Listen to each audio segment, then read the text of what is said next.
Welcome, listeners, to today's episode of the Black Business Roundtable. I am your host, Doug Blacksher, broadcasting to you live from the City of Diversity, Oakland, California. A big shout out to Governor Gavin Newsom for beating the recall in California. Due to the recall campaign efforts, taxpayers are on the hook for the sham recall of our democratic process, costing upwards of $300 million. That money, the money that could have been used for the very issues that were listed for the recall: homelessness, crime, education, COVID-19, etc. The Dems stay in power and the Republican can stay sour. Love that saying. A special thanks to our sponsor, Magnolia Engineering and Construction, for their continued support. Congratulations to Tammy Willis on having the Black woman-owned business here in Oakland, California. Thank you, Ms. Willis. Today's show highlights Oakland politics surrounding the Oakland Coliseum. And I'd like to say, sidebar, Oakland Coliseum has been ranked number 5th in the nation for its accessibility for transportation, whether it was the airport, which is within a half mile from here, BART, Bay Area Rapid Transit, busing, and rail. So having the Coliseum and building up on that would definitely make it easy for people to come and see our sports arena and other venues that will generate revenue in East Oakland. Once again, Oakland politics surrounding the Oakland Coliseum as a possibility of the first Black-owned sports franchise may be upon us. Our guest today, our weekly check-in, Dr. Ashley Coleman, Doctor of Psychology, Department Chair, and Assistant Professor of Psychology at the University of the West. Welcome, Dr. Ashley, and we can't wait for your weekly dose of what I call Therapeutic Thursday. Thank you again, Dr. Ashley. Thank you for having me, Doug. Discussing a possible new use of the Oakland Coliseum today is attorney Janani Ramachandran, Esquire, a friend of the show and a social justice and community activist. She has earned a degree from Stanford University and UC Berkeley School of Law and has served on the Oakland Public Ethics Committee and presently on the California Commission on Asian Pacific Islander American Affairs. For the first time on our show today is Ray Bobbitt, decorated veteran of Desert Storm as a U.S. Marine. I think Larry Lewis is a decorated Marine too. We seem to have the military working with the Black Business Roundtable podcast show. Ray is the founder of the African American Sports and Entertainment Group, acronyms AASEG. Ray also serves as the president and sole shareholder of Nasurfa Corporation, a facility management and urban consulting company founded 22 years ago in Oakland, California. He has co-founded, or served on boards or advisory boards such as Webster Elementary, Tutoring and Mentoring Program, East Oakland, San Francisco Police Department, Southern Station Community Police Advisory Board, CalPAC, Northern California, Oakland, the Parks and Recreation Commission, the Oakland Coliseum Economic Impact and Legal Action Committee, formed to keep professional sports in Oakland. Learn more, visit AASEGOAKLAND.com. That's AASEG Oakland.com. And I'd like to say, in light of Oakland losing the Warriors to San Francisco and losing the Raiders to Las Vegas, we definitely need to look at how we're going to get new sports teams in here to fill those voids. So thank you, Ray Bobbitt, for your effort, and we look forward to having you on the show today. I'm sure you're going to light it up. My co-host, my ride or die buddy, and my sister, Dr. Ashley. Thank you again for being Therapeutic Thursday and riding shotgun as my co-host. This show would not be what it is without your input. Thank you, Dr. Ashley. Thank you. Our weekly political news will continue, keeping you posted via our guest last week, Miss Pamela Price. September 9th, Attorney Pamela Price, on the September 8th, 2021, the Washington Post, article by Mr. David Weigel. The headline reads, former California DA candidate alleges incumbent office illegally coordinated with Super PAC. When we know it, you know it. Thank you. Watch our show so we can tell you what we know. We mentioned this political race previously, and we'll continue to do so on the Black Business Roundtable podcast show. Our sister from Florida, the East Coast, Val Deming, 2022 Senate campaign, former Orlando police chief seeking to upset, my favorite little name, Little Marco Rubio.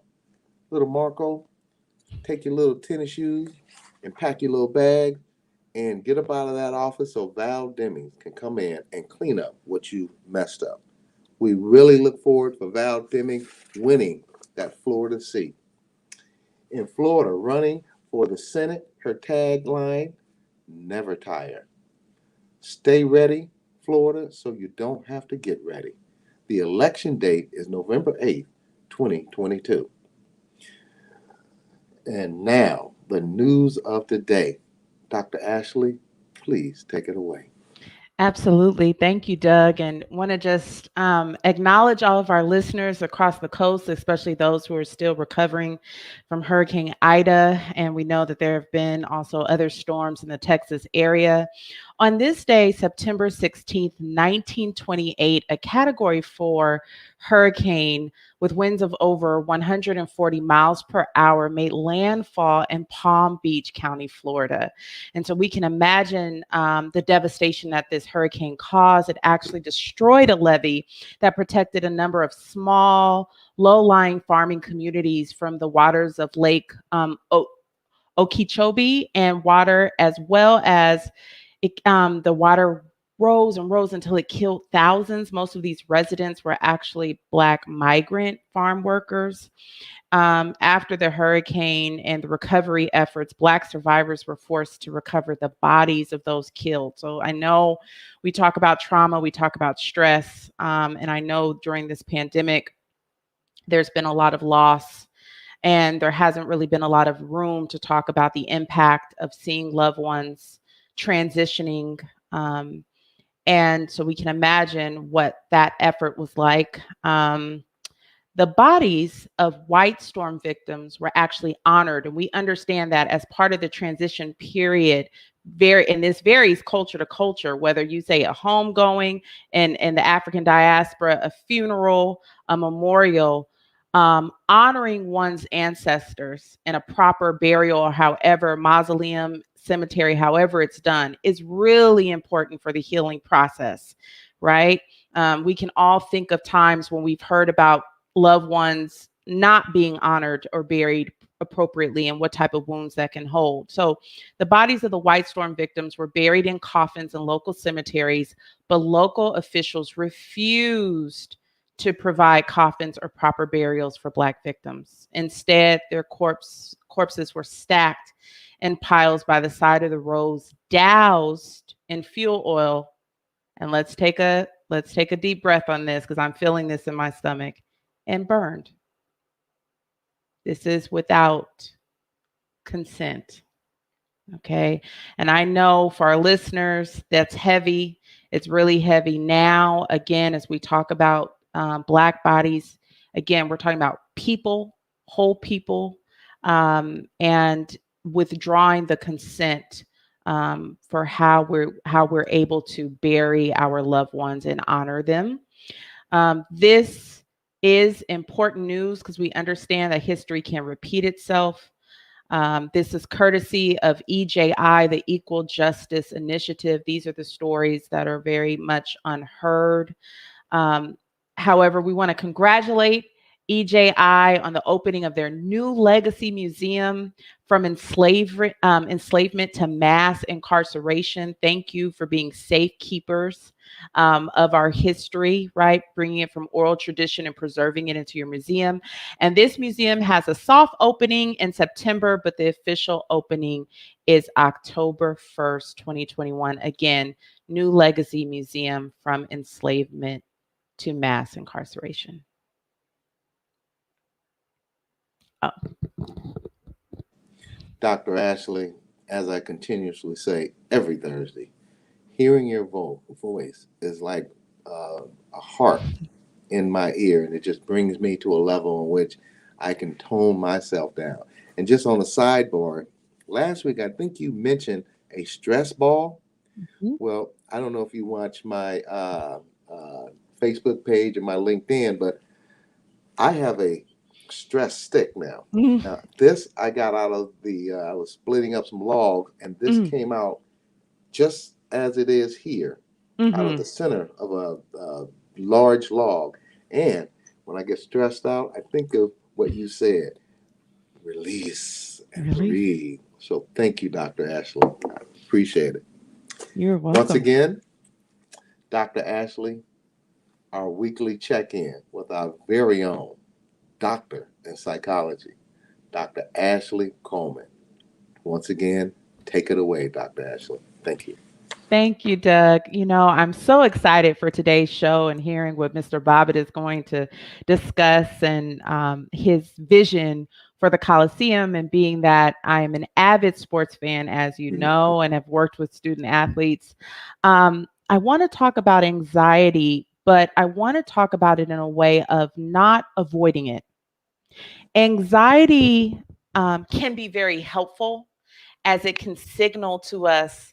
Again, I know I've talked about anxiety being an alarm system, whether that's racing hearts or the stomach. It can signal to us that we're having a reaction. And I must admit, after reading that segment regarding the improper burials of our Black ancestors in West Palm Beach, I have to let you know that my stomach is still tight from hearing that. And again, our emotions, specifically anxiety, is supposed to let us know, let me do some investigation. Here we are. We've had a very, very busy week, from the potential recall of Governor Newsom, still hearing about COVID, surviving our own personal lives. And we have to think about, as I always think about stress, but coping, and what does that look like? And so I think leaning into anxiety and figuring out how to manage it so it can work for you, right? So one of the things is there's a sweet spot, and everyone has to figure out what their sweet spot is for anxiety. Anxiety, too much, can make us freeze, freak out. For our athletes, it can make us lose our mindset, already feel like we're defeated before we're even in competition, going into that work presentation, going on the field, getting ready to do a powerhouse show with some wonderful guests. We can psych ourselves out. So too much anxiety can paralyze us. But on the other end, Not enough anxiety can make us procrastinate, appraise things, take things too lightly. I'll get to that later. Oh, I don't need that. Oh, this no big deal. I can wing it. And again, our performance, and we can approach things that we really care about lackadaisical. This reminds me, as a quick aside, Doug, one of my pet peeves, I hate going underdressed to things. Oh, no. I'd rather be team overdressed than team underdressed, right? Similarly, and my students can probably are laughing at this right now. I'd rather be over prepared than under prepared. But what I've learned is that pushing it to the limit doesn't necessarily work either. So we're all coping in COVID. We're like month 18. We have our own personal lives, and anxiety about the world that's ever changing is not going anywhere. But we have to figure out, whether it's using a scale of 1 to 10, figuring out your moderate, how much anxiety will motivate you but not paralyze you, so that you can lean in and approach the things that need to get done. Why am I talking about this? So with anxiety, usually our human nature is to avoid opening the emails, avoid opening the mail, avoid answering the phone calls that you know where they're going to ask, where's the status on the report? Avoidance is very comforting in the short term because we don't have to think about that to-do list, right? But what happens over time if we avoid constantly is we're building up where we think we're getting relief or not. We're building it up in our mind, and we're not allowing ourselves to really confront what we're afraid of and figuring out, guess what? I may actually have the tools already to deal with this. Whatever it is. You don't have to love it, but you may already have inside of you what you need to get through or tackle the tasks. And then, it can be progress and not perfection. Can you make progress? Right? So, in true transparent form, as the therapist I am and the professor I am, I never ask my clients or my students to do anything that I wouldn't do. And so one of the things, in addition to the stress ball, as I felt my various emotions and the stress stick coming up, is figuring out the emotions that are coming up for you. When's the last time you've checked in with yourself? I want to recommend journaling. This can be in a notebook, traditional journaling. This can be in your phone, in the note section of your cell phone. This can be on your laptop, but just actually allowing yourself, even if it's 5 minutes, no judgment, to let it out. You may say, Dr. Ashley, I'm not a writer. I don't like, let it out. Putting words on paper, or squeezing it out, or chopping wood, or cycling it out. Allowing yourself to get some air out of the balloon, because honestly, the anxiety, we have to shift our relationships with our anxiety. Okay. Again, it can be a signal to let us know, there's something about this that I care about. I'm worried about something. What am I worried about? Is there anxiety when your child is walking up to the front door of school and you don't know, or they're worried about, is someone sick? Is someone bullying them? What is it going to be like to be in person today?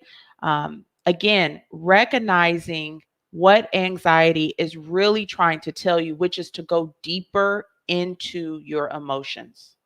That's what anxiety is trying to tell you. There's something that you care about.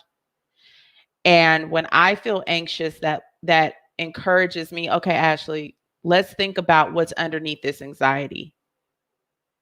Are you afraid of disappointment? Are you emotional? about something? Is there an anniversary of something coming up? So it really gives me an opportunity, and I may not be able to do it right then in that moment, and you may not be able to do it right then in that moment. You're at work, but just gotta make a mental note to check in with yourself, and really get curious about what's going on for you, and then let your anxiety fuel what I've been calling, and I'll close with this, recovery plans. What does that look like? Right? What's your stress management recovery plans? My friends will tell you I've been getting on them about this ad nauseum, but my research is about African American female student athlete sisters and a stress management plan. Stress management is something that I'm very, very passionate about, as you know, here. And I like to think, even though I'm not an athlete per se, but I come up, if I saw an athlete injured, um, I would want to know what's the recovery plan. I'm very into going back to before when Kobe ruptured his Achilles, what his recovery plan was, the stretching, but a lot of it is mental. So, what is your recovery plan if you have a bad morning and um, you're in the afternoon? How are you going to recover? How do you get back on the ball outside of traffic? So just thinking, this is something I'll probably be bringing up in the coming weeks, but I'm just thinking stress management, giving yourself grace to understand anxiety is here about the changing world, managing your anxiety with a recovery plan. Dr. Ashley, you've been managing my anxiety level for the last 3 months, and you're doing a great job. Just seriously speaking, when I was going through my situation, if I had your professional services, there was some things that were going on were just destroying me, both with my family and just socially. And I crawled up in a corner, and I don't talk about it a lot, but I crawled up in a corner, and just it was devastating. So the tools that you're teaching this audience are invaluable. And I'm going to be brief when I say this. If more Black Americans had your professional therapeutic services, we would have a much more prosperous, both economically and otherwise, community. So keep up the great work, and you are supported here. And audience, look at this system. When you are stressed out, be sure to go seek the mental health that you need. Because just like if you had a flu, a broken leg, you'd go see a doctor. When you have a broken mind, you go see a doctor and get healthy. Now, thank you, Dr. Ashley. We appreciate you. And we look forward to next week, our Therapeutical Thursday. Thank you.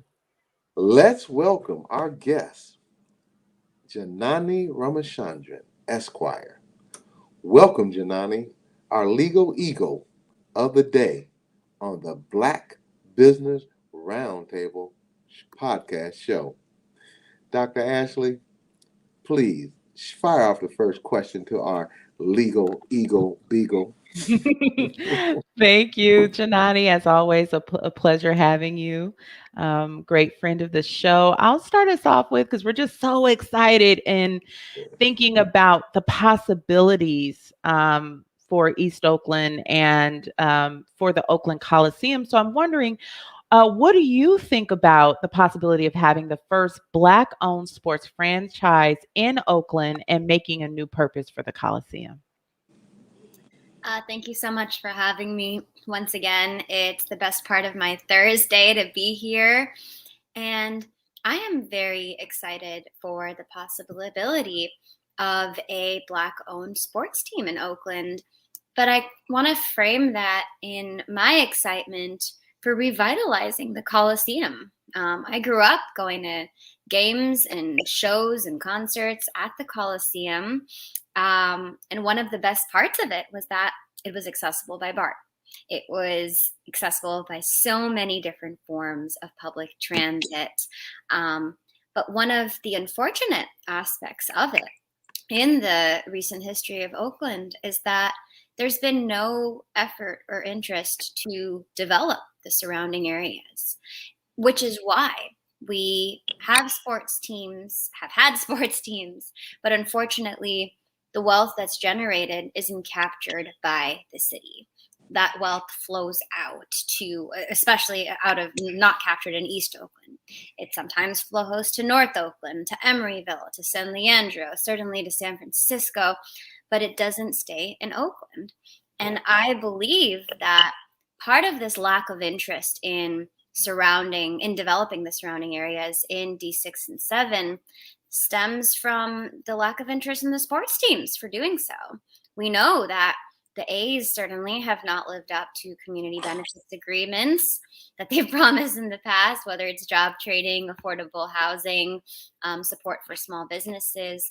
And I think that the presence of a Black-owned sports team, particularly one that's, I know Ray Bobbitt will be on the show later, and he's a legend in so many ways. And someone like him is going to make sure that the wealth from a sports team is captured for Oakland. May I just chime in briefly, just for 30 seconds? If you live in Oakland and you drive around that Coliseum complex, it looks like a third world country. For the Oakland A's to be generating the type of money and having a sports team, in my opinion, being in this city for 58 years, they can invest a little more into the surrounding parts of a sports arena that they are part of. And it's disheartening and it's disheartening when I look and see all those people homeless. But go ahead, Janani. I'm sorry. I had to point that out. It was devastating. Exactly. And that's what excites me about this project is, Ray's commitment to the holistic aspect of having the benefits of a sports team. Yes, for entertainment. Yes, for pride for the city, but also for development.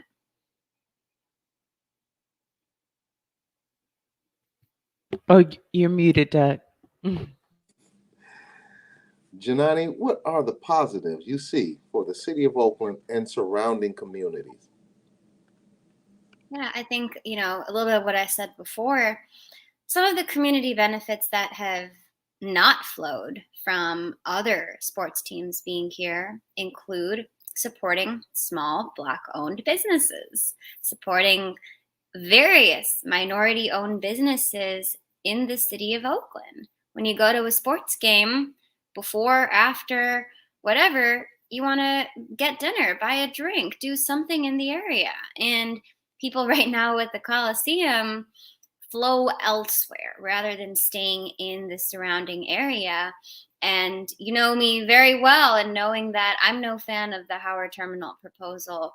But what proponents of that say is, people can go to the game and then migrate to Jack London and support small business owners and, continue to expand and revitalize Jack London Square. And I'm like, it's pretty busy as is, but yeah, that is an argument of, wanting to watching a sports game being an opportunity for doing things in the area.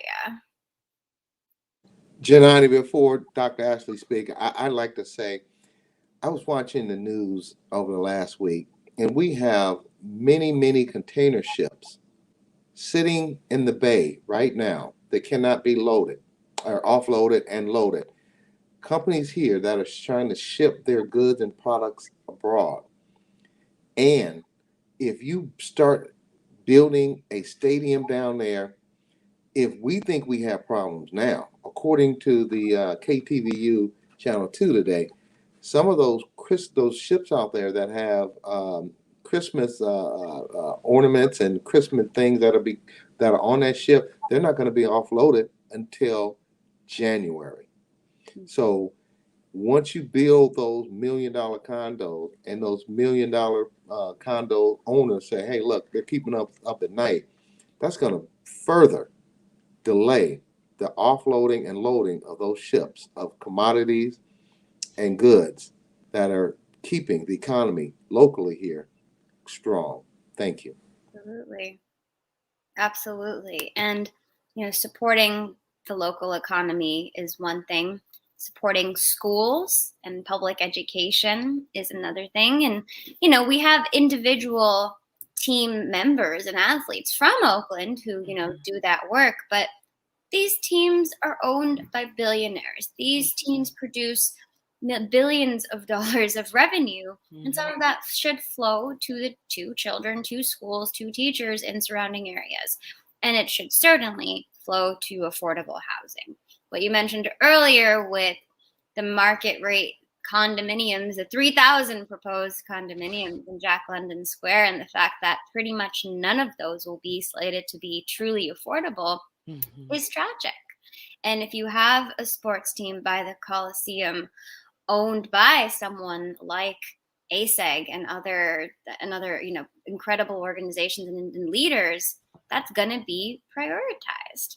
Schools, housing, small businesses. There's so many other aspects to it, but if this is the Coliseum, once was publicly owned land, and if publicly owned land should serve a public purpose.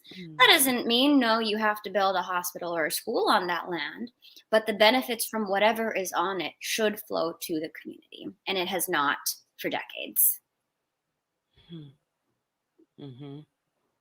Wow. Well, Janani, given your insight, do you foresee any obstacles to a new sports franchise such as this to Oakland? I certainly do. I mean, the NFL is racist.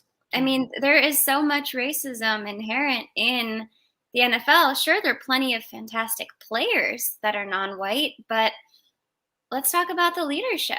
It is a majority white male dominated space, and not just white male, but conservative white males who, will talk the talk about, equality and all of that. But we know the history of the NFL. We know the controversy that's stirred up by kneeling. We know the controversies that have come about by modest improvements on racial equity. And a Black-owned sports team in the NFL threatens their hold on the system. And, I'm not as knowledgeable. I'm not steeped into the knowledge about NFL politics and the politics of sports, but I am pretty familiar about politics in California right now. And what I've learned is that when you threaten the system in whatever ways, they will want to fight back, and they will want to do whatever it takes to make sure that you're not threatening their grip on power. Now, I am an optimist, and I'm still in the political game, and I do believe that there is the opportunity to change, but I know there's going to be a lot of pushback. And the racism shows up in little ways. In the political world, the racism, the sexism, the homophobia, all that, it's California. We don't have any of those problems anymore, right? So not publicly, but it really shows up in so many ways. The number of times, for example, that people told me, I'm 29 years old, but the number of times that people told me, oh, aren't you too young to run for this seat? I don't think any single one of them would have told Joe Biden that he was too young at age 29 to run for the U.S. Senate. And don't get me started on the racism of it. Yes, on the surface, there were two women of color running for this seat. But the institutions that controlled not me, but my opponent were predominantly white and predominantly male. And those are the realities of politics and the political system. And from my understanding, it is very similar in sports and high-level sports management. You can have all of the number of athletes in the world that are Black and that are brown. Same thing with political candidates. You can have many that are presenting as non-white, but the institutions that are controlling these players and these politicians are still part of the white establishment. Janani, I just want to say this. For a 29-year-old sister, I got your back. We need more people like you who is young, innovative, whether it be nonprofit organizations like the local NAACP or city council, Alameda County Board of Supervisors, etc. So you keep doing what you're doing, and we have your back. You're building up a momentum that's going to be a force to be reckoned with. I'd like to also ask you, do you foresee any obstacle to a new sports franchise such as this in Oakland? I think, what we talked about before, the institutional racism of having a Black-owned team is going to continue to threaten the establishment. And I'm not just talking about city council members, but I'm talking about real estate developers, big corporations, the industries that often fund political campaigns, the industries that get to decide who stays in power and who doesn't. And I foresee a lot of challenges.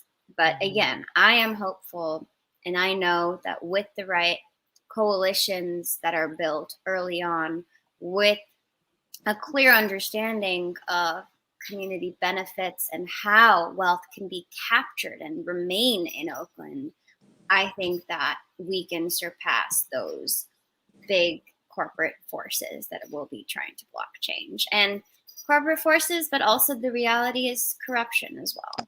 There is so much corruption steeped in the history of the Coliseum that I am personally learning more and more about every day. And if we are going to turn over a new leaf in the same way, we are increasingly electing city council members who are not about the old school corruption in that system. If we're going to be a part of that change, that needs to continue on to the Coliseum and these incredible opportunities as well, because this is a pivotal moment to change so much of Oakland, to change the Coliseum and the benefits that can flow from it. Well, before Dr. Ashley closes it out, I would like to say, I believe the owner of the A's is a developer, real estate developer, and I'll shut my mouth after that. Is he from Oakland? Is he rooted in Oakland? Has he ever maybe stepped foot in East Oakland before? I believe he lives in San Francisco.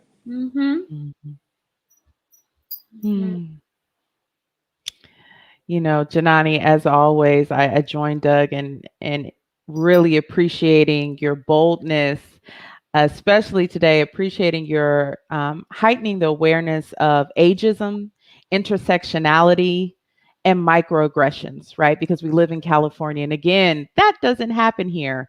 Oh, but it does. And so thank you again for enlightening us and our audience. Remember that you can stay abreast of what's going on with Janani by visiting www.jananiforca.com. And again, the marathon continues. Keep up the good fight, Janani, and we look forward to having you return again. Thank you. Thank you for having me. I'll see you tomorrow night at your at the party. Yes. I'm missing out. I keep missing out. Welcome to join. All right. Take care. Take care. I'd like to turn it over to Dr. Ashley to recognize our sponsors and Donnie Glover. Take it away, Dr. Ashley. Thank you. Okay. Thank you. Special thank you to Mr. Donnie Glover of blackusa.news and bemorenews.com for this wonderful platform. Please be sure to tune in to Sister Biz with Nicole and Tamara on Wednesdays, and also Black USA Crypto News with Brother Kamal Hubbard on Fridays. Learn more about our sponsor, Ms. Tammy Willis, owner of Magnolia Engineering and Construction. Please visit her website, www.magnoliaengineeringandconstruction.com. Who wants to be a part of the growing with our community of Oakland, California. Connect with Magnolia Engineering and Construction now on all social media platforms. Doug? Oh, you're muted, Doug. Well, that brings us to our next guest, to a man who's going to make history, not only here in Oakland, Alameda County, California, but in the nation. It is my honor. Let's welcome Ray Bobbitt, founder of the African American Sports and Entertainment Group, acronyms AASEG. Dr. Ashley, I'm so excited. I'm going to ask you to shoot off the first question because this gentleman is going to make history, and we are on the Black Business Roundtable podcast show. We're going to help you make that history and make it a reality of having the first Black African American owned sports team right here in Oakland, in the nation, right here in Oakland, just like the Black Panthers. Go on, brother. Well, thank you Mr. so much Bobbitt. for having me. Go Oh, ahead. go ahead. No, I just wanted to say thank you and I truly appreciate it. Mr. Bobbitt, we're so excited to have you, as you can see, and just want to dive right in to hearing about just, again, more about your vision for the Coliseum in East Oakland at large. So I'll just start off with the first question down the middle, since it is baseball season still. Can you tell us, is AASEG 100% African American Black owned? And this is for our listeners because I've been through your website, but please, can you tell us more about the powerhouses you've collaborated with? Yeah, absolutely. And just to answer the question very simply and plain, it's 100% African American owned, unapologetically. And that's just kind of what our concept have been. We wanted to make sure that it was clear. So when we named our organization, we wanted to be very clear that it's an African American sports and entertainment group. Um, we have assembled what we consider a dream team of African American professionals. We started with myself and former Oakland City Manager Robert Bob joined after that. As you know, he is very experienced at municipal and negotiations and public-private partnership. He tried to actually move the A's downtown when he was city manager, and he got in a conflict with Jerry Brown because Jerry Brown wanted the 10K program to bring 10,000 residents to downtown, whereas Robert Bob wanted to utilize a downtown stadium to revitalize West Oakland. And when I say revitalize, that does not mean gentrification and displacement. So he joined, and then shortly after that, we had Bill Duffy, who is one of the top sports agents in the world. He just recently signed one of the largest contracts in the NBA's history. So he's just a phenomenal sports agent, and he's a strategist for the entire project. He worked with the Lot Fortress Group to try to keep the Raiders here at the site. So he has a tremendous amount of experience in the site. Alan Dones of Suda. Alan's father, as you know, was one of the first African American developers in Oakland. So that's an excellent piece. Shonda Scott, who is the CEO of 360 Total Concept and the former chairperson of the African American Chamber of Commerce, is on our team as well. You have Loop Capital. Loop Capital is the largest African American owned investment banking firm in the country, and actually the largest minority owned investment banking firm in the country, and they've managed over $1 trillion in infrastructure development and infrastructure financing. And so these are heavy hitters that have worked also in Oakland for the last 23 years underwriting municipal bonds here. So they're not a entity that's not familiar with Oakland. So we have deep roots in Oakland. And of course, myself, born and raised in East Oakland on 80th between Plymouth and Holly. My grandmother on 78th in Rudsdale. I could get on her roof and I could hear the announcements of the Coliseum my entire life. And so that site's been very important for me and my family.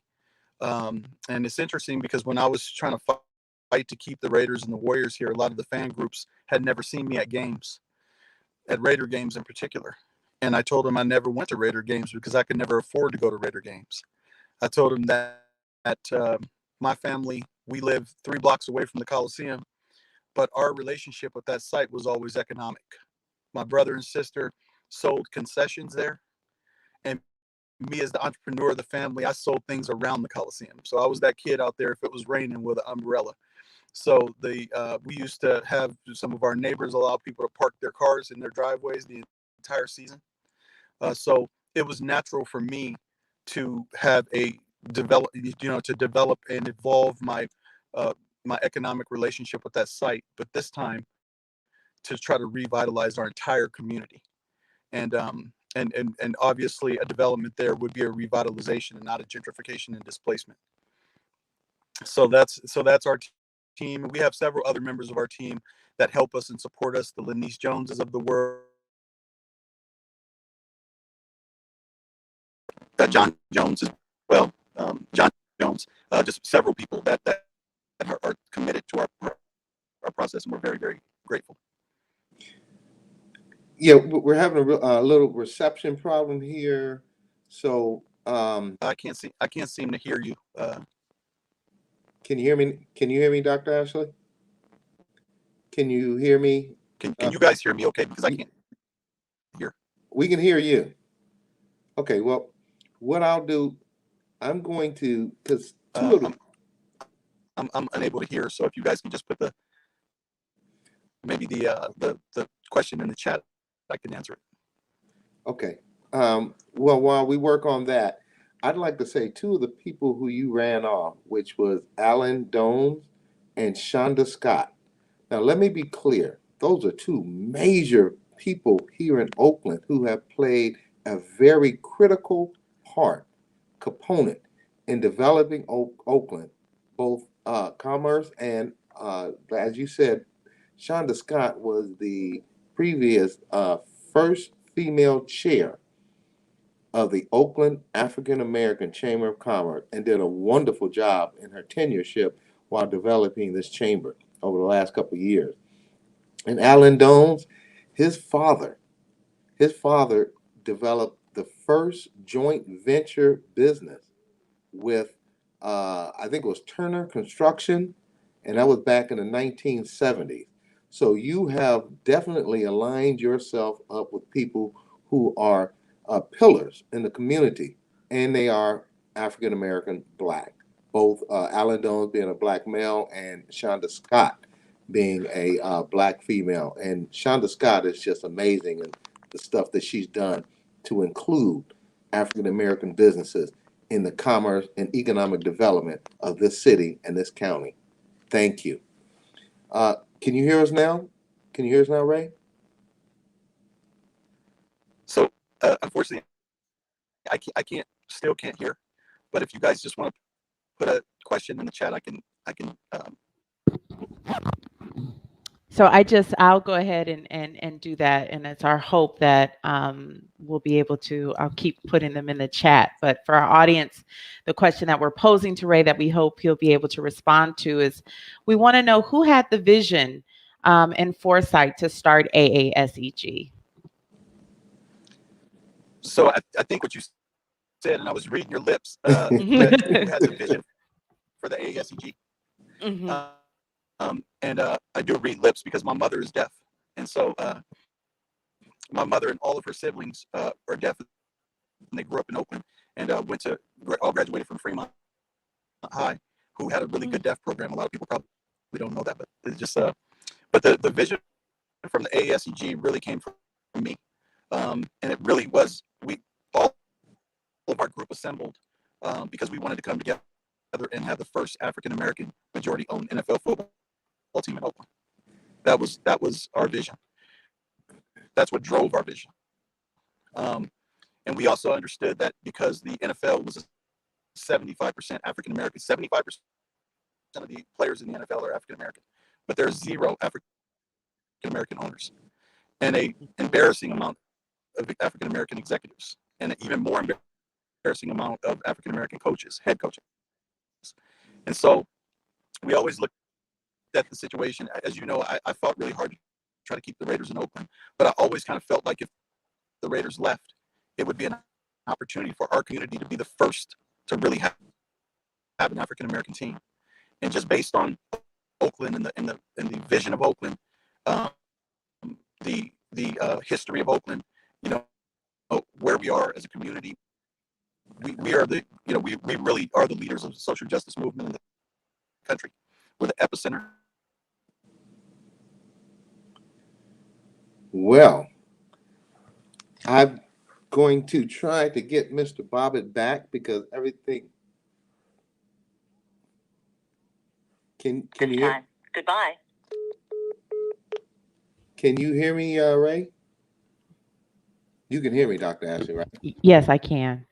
Okay, well, since he can read lips, when he comes back on, we're going to ask him a few more questions before we Yes. go to break. And one of those questions is, who is funding? Because there is another group out there trying to purchase that land. So we at the Black Business Roundtable podcast show, we like to lay the facts out so that everybody can make an informed decision based on the facts. Our question was going to be, who is funding the Dave Stewart Group? And for those of you who are very young, Dave Stewart was a great baseball player back, African American, back in the 80s, and I believe the early 90s. Dr. Ashley, you have a much better, rich history of sports than I. I was wondering who that group was because we did some research and we found out that the Dave Stewart Group, under its current regime, will not have the resources to fund a billion-dollar stadium. So that will be a question that we will ask in Mr. Bobbitt when he comes back. And Dr. Ashley, I think it was a question that you had too, because that is critical that we know about the land that they're on. So, oh, there he is. Sorry about that. All right, much better. Okay. No problem. Mr. Bobbitt, before we ask the next question, I want to underscore what you said about player representation and the dearth of head coaches, African American head coaches and position coaches. And we just want to highlight the Rooney Rule, that there actually has to be a rule to try to balance and give Black coaches an opportunity to just be interviewed for these positions. Again, but the representation, there is a huge imbalance with player representation from the African American community and coaches, and of course, ownership. But the next question that we wanted to ask you is, Ray, who is funding the Dave Stewart Group? You know, I don't know. Okay. I really don't know. Our financing and our capital is public. We've been public about everything. It's Loop Capital. It's a African American, 100% majority owned African American investment banking firm. We are very forthright about that. You can Google them. You can find out all details about them as an entity. They're a real capital entity. They have a huge Rolodex. They have a tremendous amount of money under management. They are just incredible. I think Henry Gardner was on the record at the city council meeting to say that he used to work for them, and that they bought his financial consulting firm. And so he's somebody that is very reputable, and it's just, they're an excellent group. Ray, let me just say this. Two things. First off, my mom knew Robert Bobb when he was the city administrator for the city of Oakland, and he was doing a wonderful job with the redevelopment money. And like you said, and like I'm saying, he had ran into conflict with Jerry Brown, who at that time was the was the mayor of Oakland. After Robert Bobb got fired by Jerry Brown, and he was fired for trying to improve the African American Black communities in the city. Would that be a fair statement, Ray? That's 100%. 100%. So when he was fired, Jerry Brown promoted 150% his gentrification scheme, and it's going on to this day. So Robert, when you see Robert Bobb, you tell him my mom, Jean Blacksher, said, "We welcome you back into this city, and you got our support." Thank you. Yeah, because for me, as a person born and raised in Oakland, in the last 40 years, I don't remember there ever being a majority-dominated Republican city council. I don't remember there ever being a majority, a mayor that was Republican. So that means that all of the gentrification and displacement of Black people in the last 40 years has happened under the watch of people who profess to be liberals and progressives. So it makes you wonder, like, where the institutional process you have to take a look at. So it's a that's a very, very staggering scenario when you think about the exodus of African Americans from Oakland. So our objective is to look at this from its totality. We know that it started, a lot of the gentrification started with the 10K program and trying to essentially change the demographics of Oakland. And so we had an opportunity at that time to really revitalize our community, and we feel like the Coliseum is a new opportunity for us to do that. Dr. Ashley, I know you got a question. You keep questioning. Thank you. Can you share with us what is the Surplus Lands Act and how is that related to AASEG? So the Surplus Lands Act is the requirement for a public entity to properly notice the public that they will be designating land as surplus. And it's really designed to allow for affordable housing entities to come forward and make proposals on the land with priority.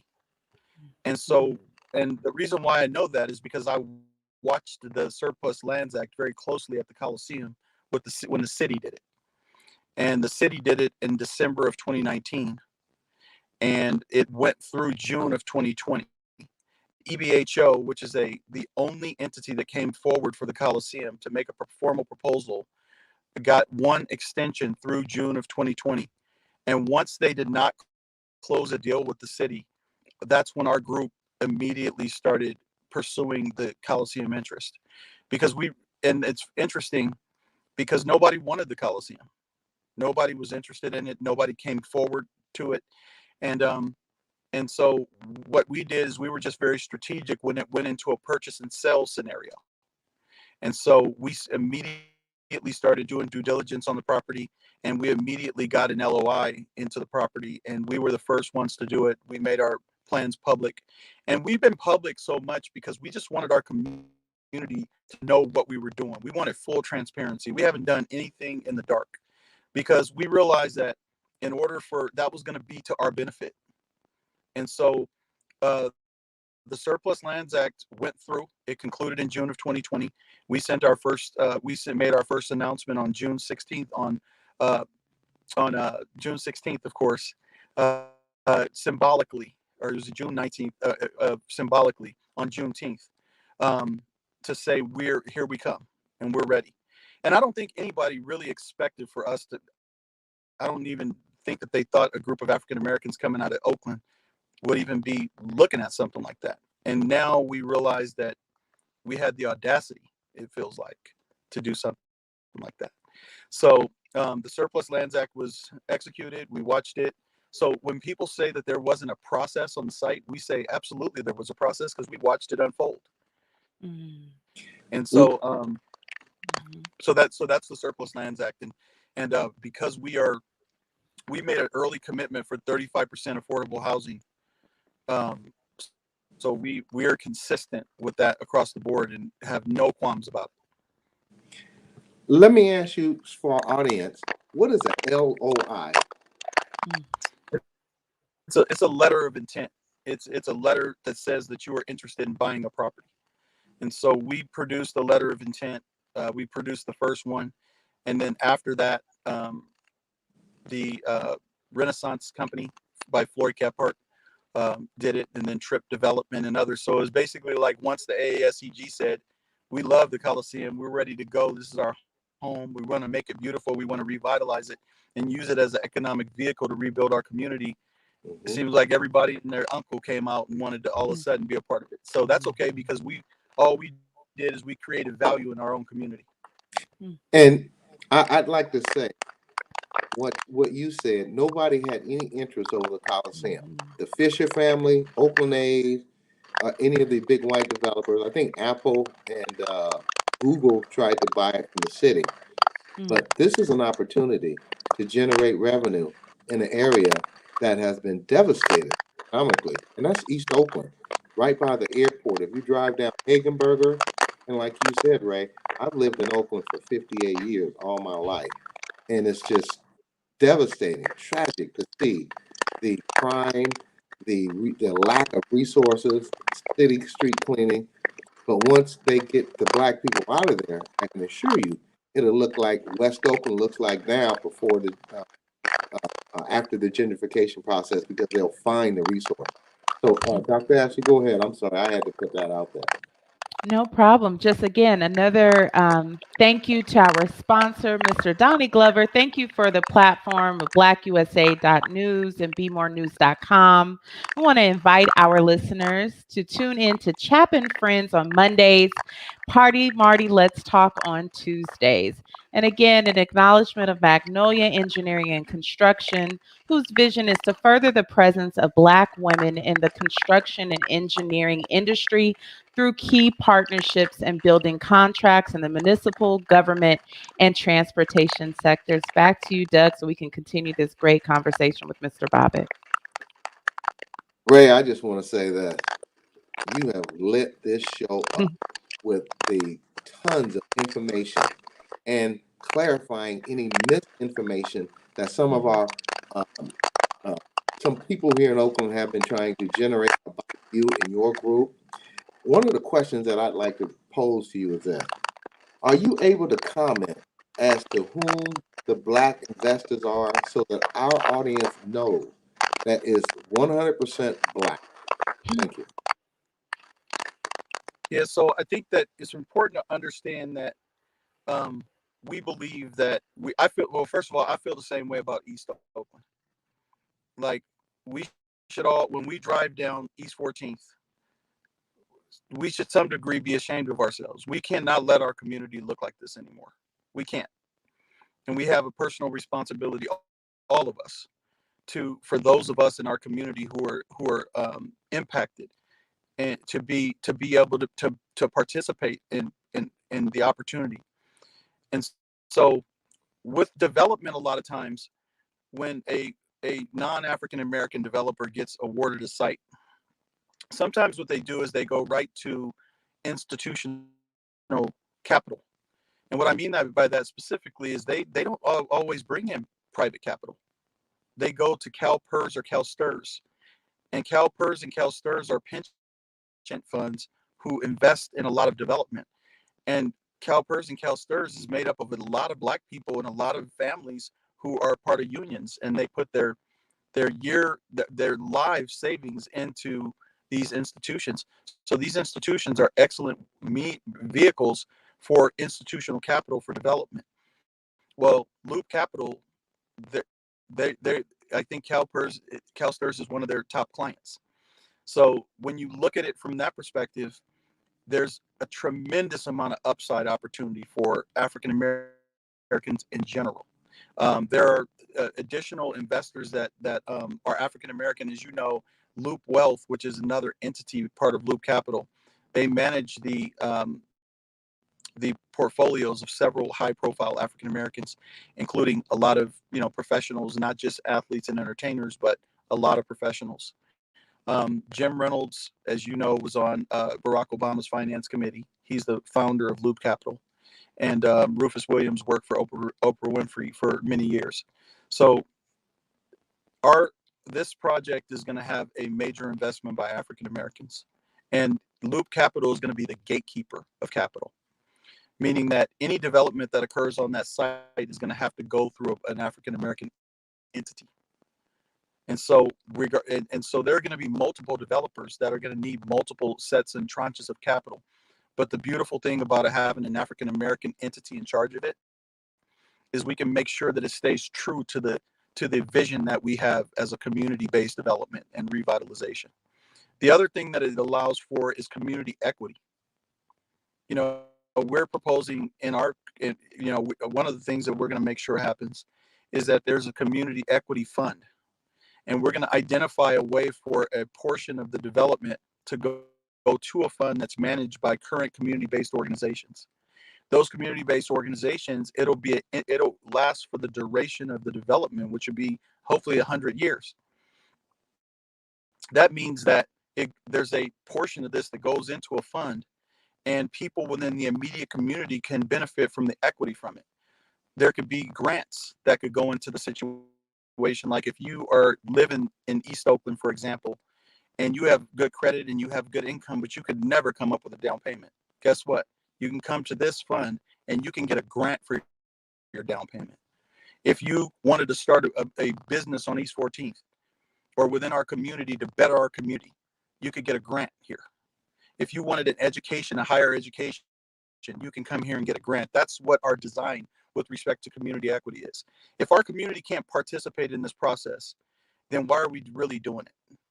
I mean, because my concern and our concern was we don't want another Piedmont in the middle of East Oakland.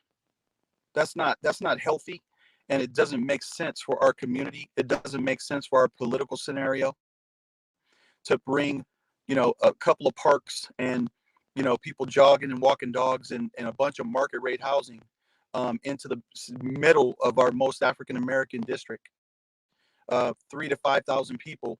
And we know that the election was 3,000 to 5,000 people. So you're talking about a voting bloc who could take away our political currency as well. So when we talk about market rate housing and affordable housing, especially on the market rate side, we say, if you've left Oakland in the last 20 years, you should have a priority to come back and move into the Coliseum development. Because all the people who went and raised their kids in Antioch or whatever the case may be, if you want to come back to Oakland and participate in our community because you got displaced, come back. We want you back. And the reason why we're embracing such a high percentage of affordable housing is we want to make sure that the reflection of our community doesn't get lost in this development. That's not going to be healthy for anybody. So we've really thought this thing through. It's not just about football, but trust me, the NFL opportunity was what brought us together. And what was born from that was this necessity for us to make sure we revitalize our community. And the Wnba opportunity with with an African American women-led ownership group.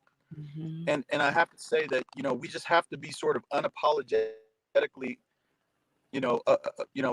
in our approach, because our community is so marginalized that we shouldn't have to apologize.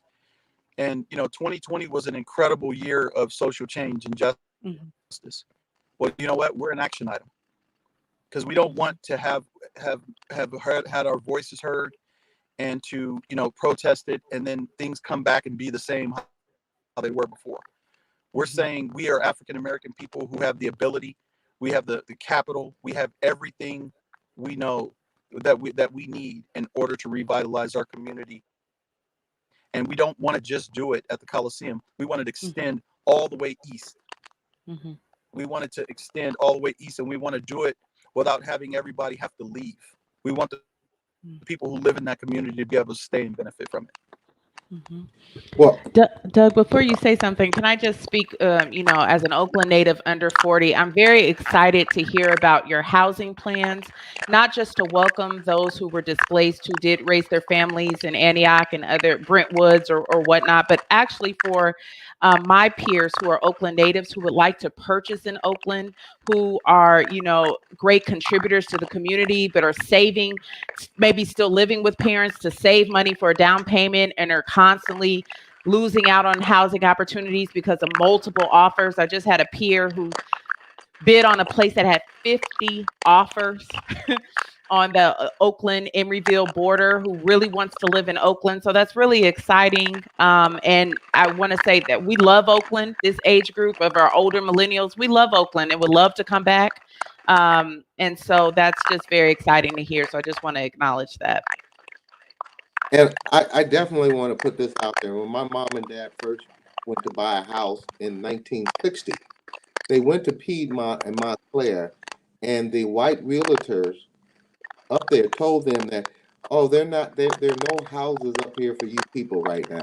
And those are their exact words.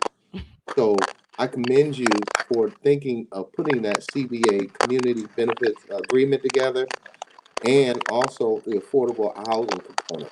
Mm-hmm. Because I've talked to one person who's working with, well, numerous people, but one specifically, Lynn Turner and LaTanya Turner, in regards to you and your plan. And they are fans, and that's under Construction Resource Center. They are serious fans of yours, and they got me much more excited because I know Lynn. I went to school with Lynn and Lagan and Lance, so you know all three of them. But they are really Yeah, excited and backing you to the till with this. Thank you. we all go to the same barbershop. We go to Hamilton's on 62nd and East 14th, and we all been going there. And Al and Everett's been cutting our hair since we was young. So I mean, this is the kind of thing where everybody is excited about this. It's like really hard for you not to be excited about the prospects of people from Oakland doing something like this, Right. because the things that we're proposing and talking about are so Oakland-ish. Like they are Oakland mindset, mind thinking, forward thinking. And so I agree. Like we got to challenge the NFL. Right. I mean, if somebody tells us we're not going to have an NFL team in Oakland, my position is why not? And so when you think about our proposal, and I just want to give you just some brief understanding of what our proposal looked like. When we approached the NFL, we approached them with three different proposals. It was three-part. The current rule for owning an NFL team is one person has to own, or one entity has to own 30%, because they want that to be the principal owner. And the way they calculate the franchise fee is by the value of the least valuable team, which would be the Buffalo Bills at $2 billion. So that means that the person that would have to buy the team would have to have $600 million in cash. Now, that would mean that you would have to be a billionaire. And even if you were a billionaire, you probably wouldn't have that much liquidity. You would have it in stocks and bonds and real estate holdings and equity. So really, that rule in itself is systemic. I mean, who could do that? So that eliminates the majority of the people on Earth. And so you would have to have a billionaire. There's only 6 African-American billionaires in the country, of which maybe 2 would even want to own a football team, right? So what we said was, we want to take your rule and we want to create a hybrid. We want to say that the second option we will look for a billionaire to join us in Oakland. However, we also want to look at a group economics model. We want to look at maybe an African-American that's a high net value African-American that may not have $1 billion, but maybe they have $600 million. And instead of the cap of 23 additional owners, you give us the opportunity to have 40 or 50 additional owners as minority partners. And the last thing that we talked to them about was the Green Bay Packers model, where it's the only professional sports team out of the major professional sports that's a 501c3 and it's community owned. And our position was, the reason why we're approaching the NFL that way is because we don't want them to tell us no. There's no way you can tell us no when there's precedent already set for other ways to own a team. And so in the Green Bay model, our only requirement would be that the president would be African American, who goes and represents the team at the owners meeting. And so we feel very strongly that they've looked at our proposals. We have very specific framework for them with respect to expansion. We're communicating with them at the highest levels. And, we just wanted to make sure that in this entire approach towards this project, we made sure that we're in a position where people can't just tell us no. You have to explain to us why. And it's just like if the city wanted to tell us no, well, you're going to tell this team with Robert Bobb, with Alan Gomes, with Shonda Scott, with Bill Duffy, with Loop Capital, with Ray Bobbitt, with Lanisha, with all these different people who can deliver on this project. We have the understanding of this project. We want you to tell us no, and we want to know why. Because we're a poster child for the disparity study. The disparity study is clear that out of 161 projects in Oakland, there's only 2 that are African American participated. We know. I mean, and so our position is this is an opportunity for everybody to benefit, for our community to benefit. So the NFL, and we've taken this approach across the board, and we just want to make sure that when somebody challenges us or challenges our credibility, that you can't really say much about us. There's really not much you can find to criticize us on. And so, and if you do, we want to have a very serious ability to challenge that. So that's what we've been, that's been our approach. I'd like to say this, Ray Bobbitt, and to our listeners out there. This is Ray Bobbitt on the Black Business Roundtable podcast show, founder of the African American Sports and Entertainment Group. You are lighting it up. This show is designed to increase economics and commerce in the Black community. And everything you said, and players you have on your team, Robert Bob was a champion of community development. Mr. Henry Gardner, who worked with the city of Oakland and was a champion of community development, specifically in the African American community. Thank you, sir. I'd like to ask you a question. Just for the record, Henry Gardner is not on our team. I just wanted to, just for the record. Okay. He was, okay. Thank you. I know you said his name. What role did you say he played, so that I'm clear? I just said that when people were trying to question, I said that when he went in front of city council to give a report from the JPA, he had to disclose the fact that he used to work for Loop Capital. Right. And they bought his financial advisement firm, and he worked for them for 2 years in full disclosure. Now, let our audience know, what does JPA mean? Mm-hmm.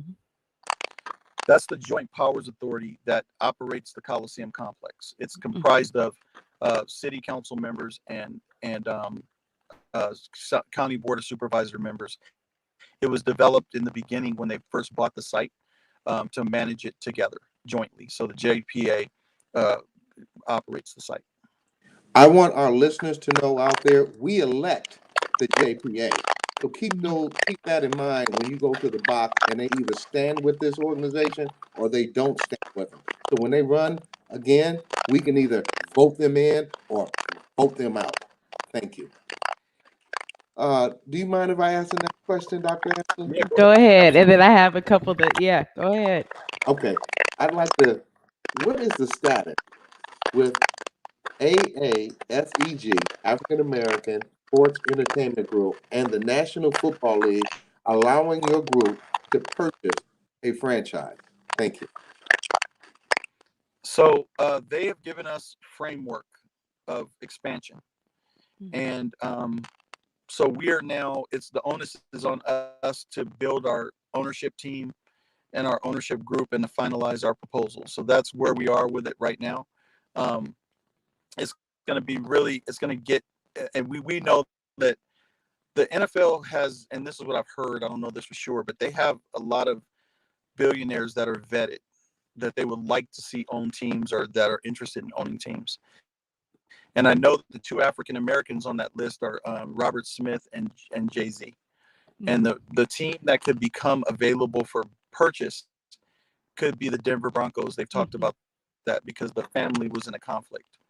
And so, but we know that family will most likely keep the team. So really the opportunity, so really what it did for us is it really kind of give us an opportunity to see, there's an interest from those different groups, but more importantly, we're looking at the situation where we've given them some options that they really can't say no to. And the reason why we gave them those options, just let me say this, is that most of the NFL owners have inherited their teams.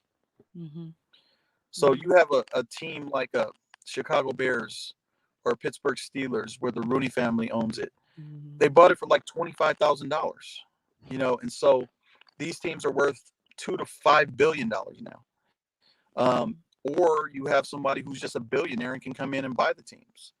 So the question, and when you think about how wealth is distributed, we have 6 billionaires that are African American, but if wealth was evenly distributed, we'd have 85.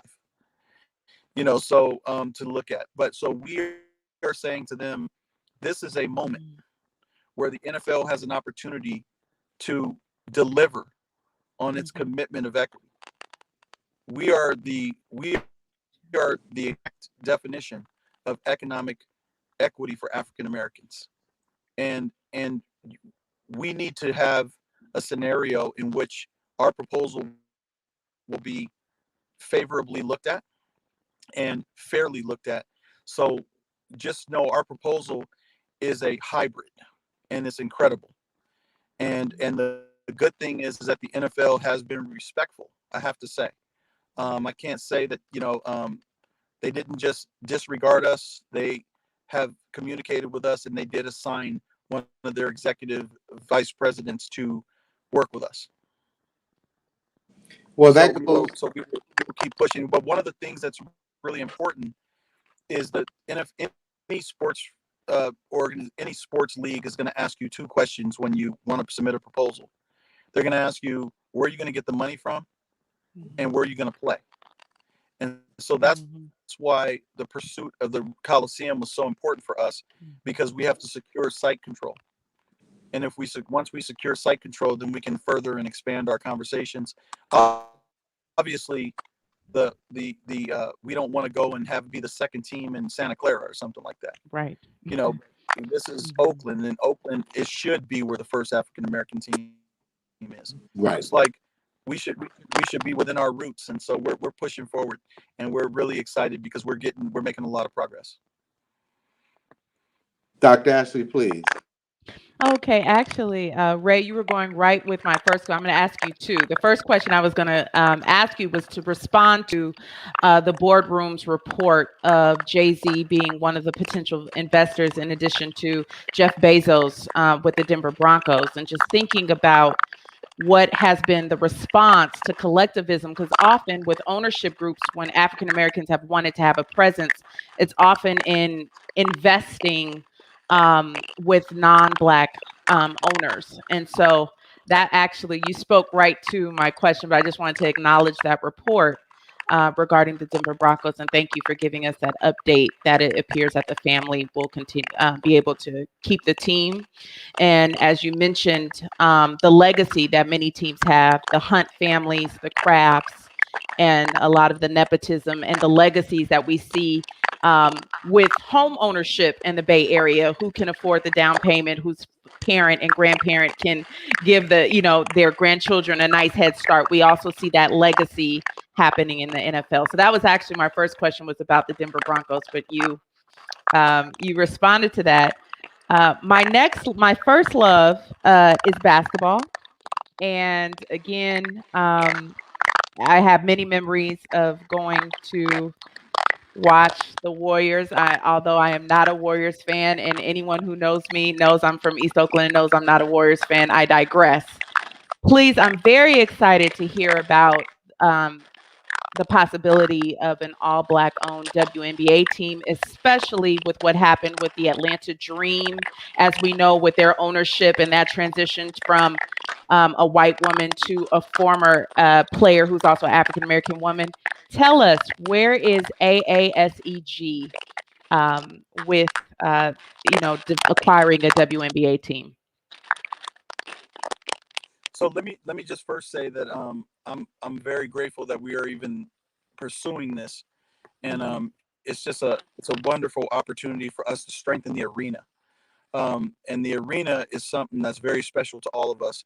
And I do want to say that the AASEG, we're just using sports and entertainment as a economic vehicle. It is not our proposal at the Coliseum is not contingent upon us getting an NFL team, because that's some of our detractors have tried to make that argument. Like, well, if they don't get an NFL team, they won't develop the site, or whatever the case may be. It's not contingent on it. It's most certainly our crown jewel.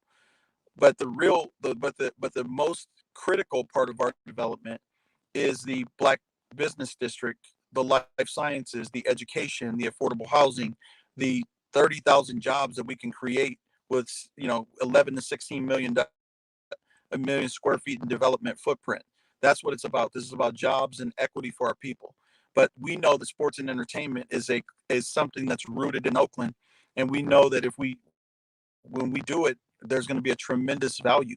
Now, with the exit of our sports teams, the Warriors and the Raiders at the site, and eventually the A's will be leaving that site, it looks like, we believe that site is incredibly viable. There's no statistical data that states that that's not a viable site. But the more important point is is that in every iteration of that site, the arena would stay. And so the WNBA team, led by African American women, was something that we felt was a really critical priority. So we really started pursuing that process. The first step was to get a term sheet approved by the JPA, which happened. The city council approved their members of the JPA to approve that. So we finalized that step. The next thing was we met with the commissioner, or we connected with the commissioner, and we were assigned the COO of the WNBA to negotiate with us. So we're not all of our in our NFL. We have executive vice president Jeff Miller, who's been assigned to us, and then at the WNBA, we have the COO Christy Hedgepeth that is directly negotiating with us. And I say those names because the naysayers and the detractors and the cynics just know that we're at the highest level of communication with both leagues. So I mean, I don't mean to put salt on wounds, but that's the truth. So, and before we come out with any proposal, we have to make sure that we have framework, right? And we have to make sure that if anybody wanted to check, they would be able to directly check to talk about who we are communicating with. And so, so the WNBA piece is that we have added to our team one of the most prominent WNBA athletes of all time. And so I can't say her name yet. We have an NDA, but she's going to be part of our group, and it's phenomenal and it's exciting. We are very close to finalizing our proposal now that we have a place to play. Like I said, the sports leagues always ask you the same thing: where are you going to get the money, and where are you going to play? And once we finalize the fact that we can play at the arena, and we finalize the fact that we have the money, then it just becomes an issue of negotiation and moving forward. Because the one thing about the WNBA is they have a lot more flexibility in their ownership scenario. And the WNBA, unlike the NFL, they actually invite collaborations and they invite joint ventures. So it made it a lot easier from the standpoint of combined equity and group economics. It's almost designed that way for the WNBA. And we talked about and one of our selling points to the WNBA is that Oakland is the epicenter of social justice and social change, and the WNBA is the most prominent vehicle of social justice and social change. With throughout the entire social justice movement of 2020, the WNBA was the most prominent league. And they were serious and unapologetic about that. So when you look at the alignment of Oakland and the WNBA, it's perfect. I mean, you can't really find a better set of alignment, and the league acknowledges that. And so, but the more important point is there's a huge hole for sports in Oakland right now. And Oakland is a sports town. Let's get it straight. So we believe that the WNBA in Oakland, it will be the WNBA in Oakland will be the biggest WNBA team in the country because of our demographics, because of how much young girls and women love basketball, and how we have the number one team of college basketball in Stanford. We have so much basketball in Oakland for women that we know that this, and the demographics of Oakland is just, I mean, it's going to be unbelievable. We're the largest TV market without a team. And we know that when we put Oakland across our chest on a uniform, everybody's going to represent it. And they're going to really represent and love seeing these African American women lead this project. And so I'm very, very excited about it. But our proposal to the WNBA is almost complete and will be submitted anytime now. Doug, can I just real quick just want to acknowledge, the basketball players that graduated from Castlemont, from McClymonds. I'm a former Skyline Titan, but it just, again, when we're talking about East Oakland and women that love basketball and who's been atop of the OAL, it's just very important to acknowledge that visibility, as you mentioned, Ray, what would really be nice, because there are a lot of women in the Bay Area who love basketball, and just in general, We know that there are not as many pathways for women to continue the sport. Many female hoopers have had to retire or to pursue careers overseas prior to 1996. So I echo your sentiments, and it would be wonderful to have the WNBA have a team in Oakland. Go ahead, Doug. Well, one of the things to Oh, speak to that mm-hmm. real quick. One of the things that happened is we had Oakland native find out about the WNBA path, and she reached out, and she's now an attorney, and is working with our group. Jade Williams Smith, she played overseas and is just like she's phenomenal. So we've been getting everybody saying let's do this, so that's the beauty of our whole project. Mm-hmm. Is so many people want to get involved and so many collaborations, and we met with 43 community organizations before we even submitted our formal proposal to the city. And the reason why we did that is because we felt like, how can you submit a proposal when you haven't talked to the people? And we know how Oakland is, and so if and other sports teams have learned that lesson, it's like you don't want to be talking to the people after you get into a spot.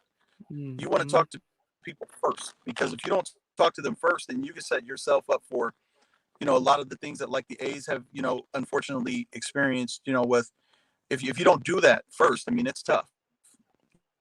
So I know that they did a lot of community work with, like, Taj is a great guy and does a lot of good work, but it's been an entire process of going and meeting with all these community groups, and it's been incredible. And I think it's really paid off in the support that we've gotten. And the WNBA piece, you would be shocked you probably wouldn't be shocked at how many women and just people overall, not even just women, are like, we're ready for this. Well, why don't we go to a quick 2-minute break, Dr. Ashley, and then I have a couple of questions I'd like to fire off, and I'm sure you have a few, because Ray Bobbitt, you are lighting it up. Thank you, brother.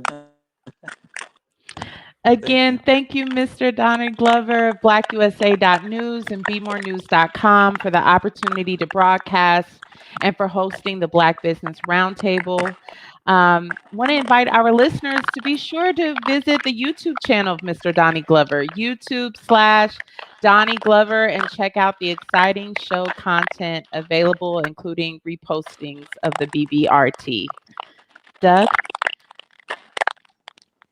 Hey, Ray, do us a favor, when you're not talking, can you put yours on mute? Because we got a lot of background noise on your side.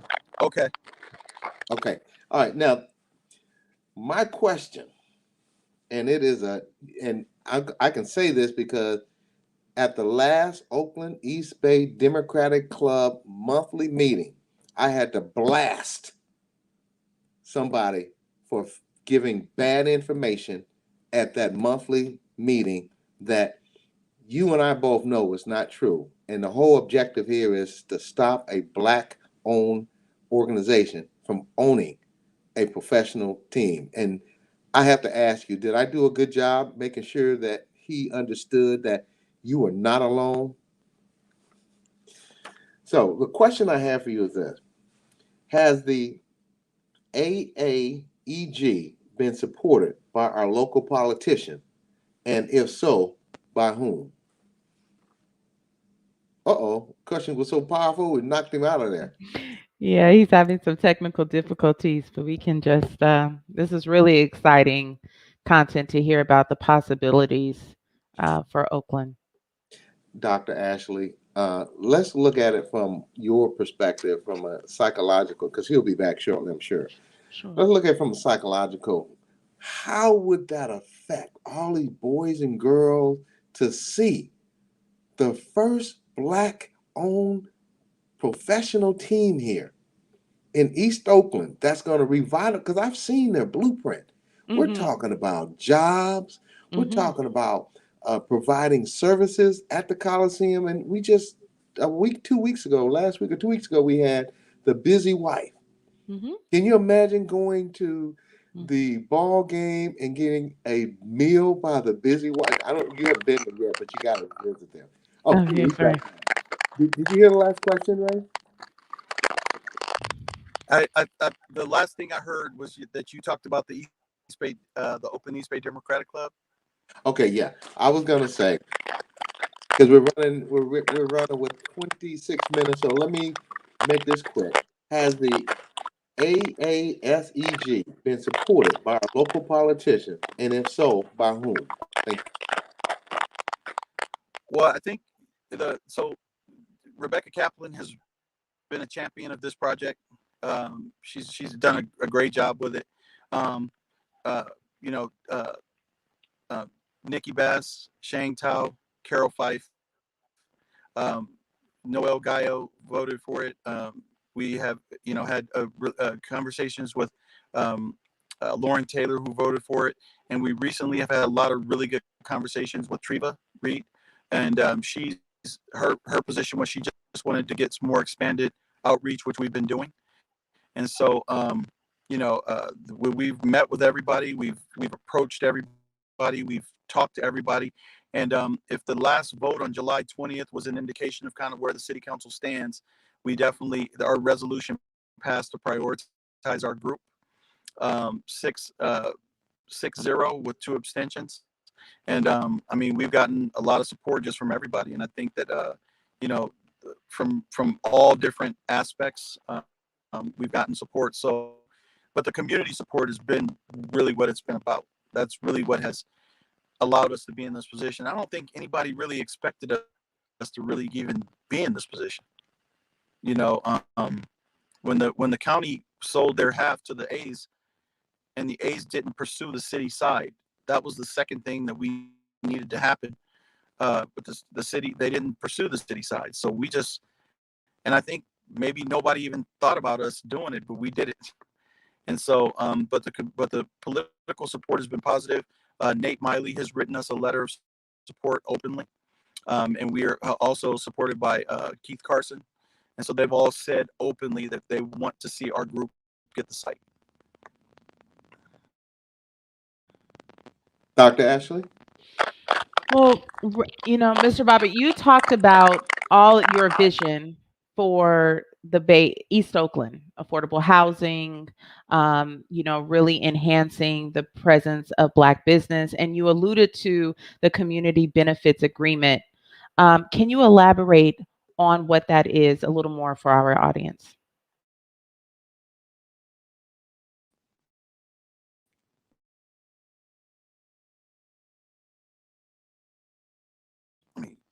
So typically you don't do the community benefits agreement until after you get into the actual, negotiation with the city, and you're working on their term sheet and you're trying to get to the finish line.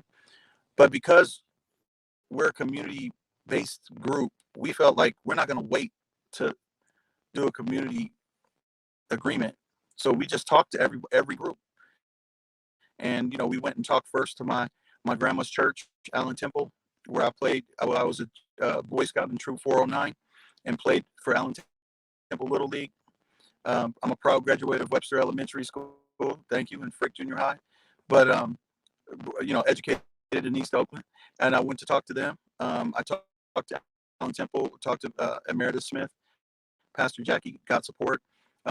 We went and talked to the NAACP, George Holland supported us, wrote us a letter of support, stopped off at Wnba. Lanice Jones wrote us a letter of support. Desi wrote us a letter of support. The list went on and on and on. We went to, Native American Health Center, got a letter of support, from, just literally every community organization, Black Culture Zone, EONI, East Oakland Neighborhood Initiative, the, Sovereignty Park, Brookfield, NCPC, so we're just going, we're talking about, the Royal Park Advisory Group, talking about like the, really like a lot of the community groups that'll be most impacted by the Coliseum. So we were really excited about that. Talked to St. Benedict's where I got my first communion. My father went to Castle Mom with Father Jay, who rested, God bless his soul. So we're just, we went everywhere. We've been in everywhere, talking to everybody nonstop. Being everywhere you turn, you see us, you see me. And the most important person was Gladys Green, the matriarch of East Oakland and of District 7. So she immediately told, she used to change my diapers, so she's really happy for us. So yeah, so we've been, that piece for us has been huge. It's been huge. It's all you, Doug. I was saying the community benefits agreement. We want the entire community. We did a town hall, and we opened up 350 slots, and they all got filled quickly. And we could have had more, but we just wanted to have it manageable. We broke up into 3 groups, into community benefits and equity, and we broke up into housing and development, and we broke up into sports and entertainment and art. And the community equity and community benefits, what we had, we had Youth Uprising, we had every community organization you can think of in our town hall, and we took all that information, Oakland United, we took all that information and we compiled it into a framework for community development. And when we created our community, this is not just about the community benefits, we're talking about wanting the community to have equity too. That's the piece. And it's a very important piece, because when we talk about just industry, but also research, I'm a participatory action researcher. There's one thing to, as you mentioned, to go talk to the community afterwards, like, oh, I developed something that I think is going to be important to you, or to enforce it on someone, than to actually go to the community stakeholders and have them be a part of the ground zero build of this. Again, which is very exciting to hear as as a professor, but as someone who does research and developed a resource for African American female student athletes, who went and consulted the African American female student athletes about what their stressors were and what they felt was going to be healing to them. So again, just want to acknowledge your beyond lip service of, I'll this isn't a photo op with community stakeholders. You actually went to them, got their input, and had them actually be integrated into the plan. So Doug, I'm going to actually bounce the ball back, pass it back to you, because Mr. Bobbitt answered some of my questions. So back to you. Once again, for our audience out there, you are watching live on the Black Business Roundtable podcast show, Mr. Ray Bobbitt of the African American Sports and Entertainment Group, making history here in Oakland by bringing the first Black NFL-owned team here in the city of Black Panthers, in the city of Unity, in Oakland, California.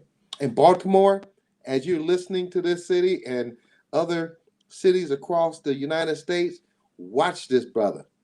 He is setting the roadmap for future generational wealth for people who look like people on this stage here. To that end, I gotta ask you this, brother, and this is coming from me, audience. If you were a Caucasian white group of investors, would there be so much sudden opposition to your project? Thank you. No. Plain and simple. For our hearing impaired, can you say that again, please? No. I mean,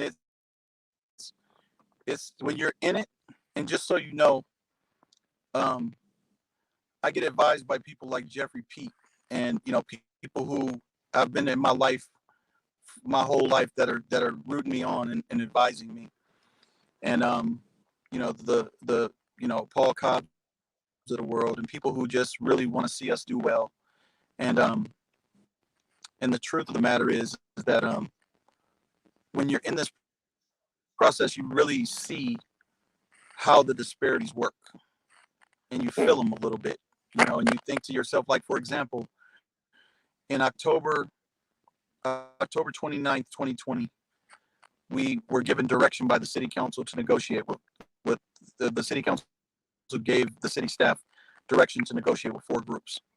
It was us, the A's, Renaissance Development, and Trip Development. And at that time, we were the only 4 groups vying for the site.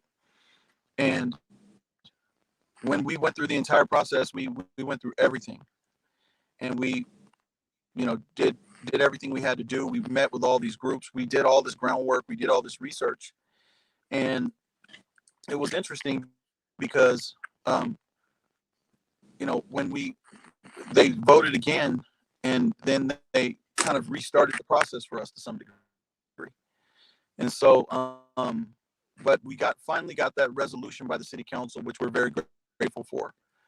But it was just tough. It's kind of hard because we get taken for granted. We get taken for granted. Like, for example, I work with Higher Ground. They're a nonprofit out of East Oakland, and their kids are already doing sea level work in the Brookfield Creek, in Serenity Park in Brookfield. And, we're going to allow them to go on this whole path with us down this pro development, because the first tranche of capital at that site is going to have to be infrastructure and sea level rise. Right. And capital manages infrastructure financing better than anybody. But why are we questioned? Because the truth is that we want these African American kids and Latino kids and kids of color that live in East Oakland to come and watch us build something from the ground up. We want field trips. We want them to see people that look like them in hard hats. We want people to see people that look like them, to see them in businesses once it's completed. We want them to see us, and we want them to see us. It's almost like when you go to Africa, and everybody's like every doctor, every airline pilot, everybody. And so here, we just want this to memorialize our culture. And we really want to be in a position where we celebrate culture incredibly all over Oakland. We love, our Chinatown culture. We love, the Fruitvale with our Latino culture. We love Kono. We love Little Saigon. We love, even Montclair has their culture. This is an opportunity for us to memorialize African American culture. And we plan on having a social justice platform, and we really are excited about that, because we want to have a large statue of Queen Khalifa. And a lot of people don't know that California was named after a Black woman. And we want it to be a social justice monument. Well, when you go to Seattle, you go to the Cathedral, and you go to New York and you see the Statue of Liberty. Well, if you came to Oakland, just think about a statue of Queen Khalifa, and at the bottom of it, a exhibition of the Black Panthers, of Black Lives Matter, of Occupy, of all the social justice movements that came from Oakland. I mean, how beautiful would that be? Well, let me just say this. As chairman of the Labor and Economics for the Oakland East Bay Democratic Club, as the previous chairman and on the executive committee of the NAACP, and Rebecca Kaplan and I have a very good relationship. She appointed me to the Community Policing Advisory Board. I'm going to make sure that those politicians who do not support this move, we're going to have a flashlight, spotlight, a hell of a light to show that they are not moving forward with the progressiveness of not only the city, this county, the state, but this country. And we're going to make sure that their feet are held to the fire at the next election day. Dr. Ashley, please proceed. And I had to say that, Ray, because I'm telling you, brother, you are making history, and we support you here at the Black Business Roundtable podcast show, because once it's done here, it's going to resonate out across this nation. So stay strong, brother. Go ahead. Oh, thank you. This is actually our last question, Mr. Bobbitt. You mentioned naysayers. You've mentioned pillars of wisdom that you consult. So what keeps you going? Where do you tap in? So I'm coming with that mental fortitude question, being the psychologist on the panel, but where do you get your resilience from? Of course, God. And I don't, that's not something that I hide. I'm committed to God. And I feel like that's something that's important for me personally, something I was raised with. And I get my power and my strength from God. And I get it from my wife, of course, and my son, and I want my son to see me and to see me having vision and not being scared and having the audacity to come into my community and to be tired of seeing our people struggle, and just have the audacity to come and say, you know what, no more. Like, if we want to do anything, we can do it, and not just be cliche about it. And we got to kick open doors, and we got to say, listen, Oakland is a 47-year NFL host city. There's no reason why the first Black team shouldn't be here. Oakland is a incredible place for business for African Americans. There's no reason why we shouldn't have a thriving Black business district that we can all be proud of. We should have the ability for affordable housing and market rate housing be acceptable and accessible to our community. And we shouldn't have to apologize for that. And we shouldn't have to be worried about it. We should just do it, because it's a kind of a hypocrisy. On the one hand, people want to say that we don't self-help and that we're always looking for something. On the other hand, when we get together and we start doing it, then you're getting worried, and now you're getting nervous, and now you're worried about us, and you want to criticize us and say we can't do it. And so make up your mind. That's what I say, is make up your mind. Do you want us to help ourselves, or do you want us to continue to be dependent on you in your perception? And the thing that's interesting is that what's not talked about is African Americans are the fastest growing middle class in America. And we often just talk about our marginalization from the standpoint of our inner city communities. But the truth is that we all have a responsibility to come back to our communities, and those that are impacted, we got to lift our community up, because we are getting into a position as a community where we are turning corners and opening up doors that nobody ever expected us to open up. And so we don't want to implant into the minds of our kids that what we can't do. And so that's why one of the field trip projects and the Job Corps projects of training our young people to be a part of the development of this project is going to be so important, because we want our young people to see us build things, and we want our young people to realize that this is happening by people from Oakland, like I said, educated at Webster Elementary on 80th and Plymouth. That's where I got my education from. That's me. I'm that product, so, and I think it's a beautiful thing. And I think that when people talk about it and when they look at our project, they really get excited about it and they really feel good about it. Like, because Oakland, we get mistreated and disrespected at times, but at the same time, we also get admired and acknowledged and loved, because we are willing to fight that disrespect when it happens.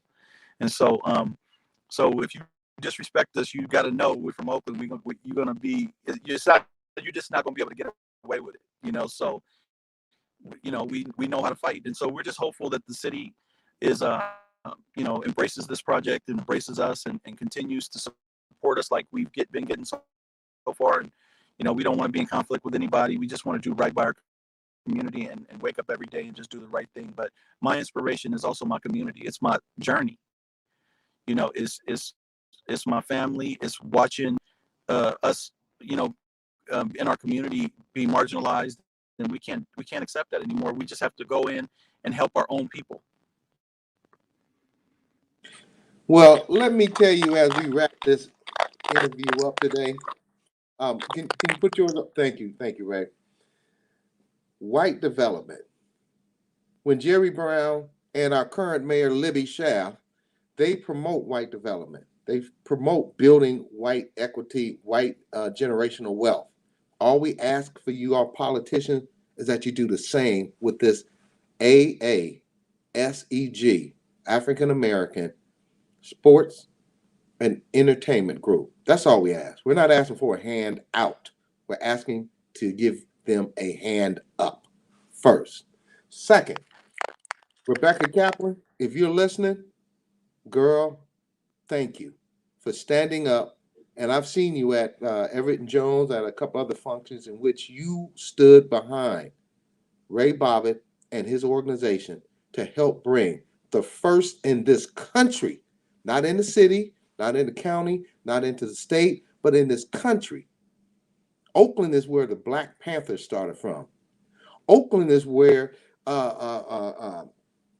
everything that stood for equal rights, equal opportunity, equal education, equal health. Now let's have an equally owned Black entertainment and sports group, back them to where they can get this team and make it happen. Can you imagine the amount of if one Black person in every Black person in this country bought a t-shirt, you'd be a billionaire, which we know that would happen. So third, I'm going to say this because you saw how I roll, Ray Bobbitt, at the Oakland East Bay Democratic Club when that person just bold-guarded on. I don't play. You going to either roll with us or we going to roll right over you, but we rolling. Ray, you got our back. And our sister city, Baltimore City, Donnie Glover, now you see why Oakland, California is powerful. And once we create that here, Donnie, we coming back to the East Coast and we're going to help you get Baltimore straightened out. Ray Bobbitt, Dr. Ashley, is there anything you would like to say before this groundbreaking brother who's making history leaves? Just keep going, and just like we like to do with the spectators, make them believers, right? Just they'll be believers. But go ahead. I'm really excited for your vision for East Oakland. Again, speak for all of my friends who we love the city. We love to come back and be a part of the community efforts. So thank you for what you're doing. Ray Bobbitt, it was a little And I thank you guys. the communication was a little bit, but I think our audience got the gist, got the meat and potatoes of this Black Business Roundtable discussion today. Thank you, sir. And you are always welcome back. And like I said, on politically, just listening to you today, I can't wait to get off this phone and start shooting off emails to the Oakland East Bay Democratic Club, to those 6 council people who supported you. Right on. Right on. Thank you. Thank you to our weekly special guest, Dr. Ashley Coleman, Doctor of Psychology. Thank you to Janani Ramachandran, Esquire. Thank you to Ray Bobbitt. You have elevated the bar so high on this show in regards to Black men and women out there making a difference, showing our kids that we don't want to just be purchasers and buyers and consumers. We want to be owners. We want to be owners. Great job, my brother. I'm from East Oakland, 90th and MacArthur, hung out in Brandon Park and Brookville, so we are like brothers now. And anytime you need our help and my help, I can assure you this, we're there for you. All thank you very much. Your input. Thank you, Ray. Much appreciated. I felt like I'm sorry I had to do this in my car, but I felt like it was too important for me to miss the opportunity. Next time I'll be on my computer, so I apologize for that. Well, we're going to talk to Kim, make sure that we get you set up, because the information you gave today was invaluable, and our young brothers and sisters need to see men like you out there making a difference and talking about other sisters out there who are working with you, Black men and women out there who want to be owners and not just consumers. That's where you get out of economic slavery. Thank you, my brother. Stay strong. We'll be talking very soon. A special shout out to Donnie Glover. Thank you. Have a blessed day. Sponsor, you too. Thank you. And current sponsor, Magnolia Engineering and Construction. We also have a network of shows by Mr. Donnie Glover, such as Chap and Friends on Monday, Party Marty, Let's Talk on Tuesday, Sister Biz with my sister Tamara and Nicole, my sisters Tamara and Nicole. On Wednesday, Black USA, they're on Wednesday, Black USA Crypto News with Kamal Hubbard on Friday. So be sure to check out these Black voices and guiding lights in our community. As we wrap it up today, this show today and the previous show signify that we are here to stay economically, socially, and brothers like Ray Bobbitt and the many other guests we've had on our show are here to strengthen, uplift, and provide role models to our youth. So, thank you, audience, for tuning in. And remember, together we can listen, we can learn, and share because I know you care. This is Doug Blacksher of the Black Business Roundtable. God bless and good night. Thank you.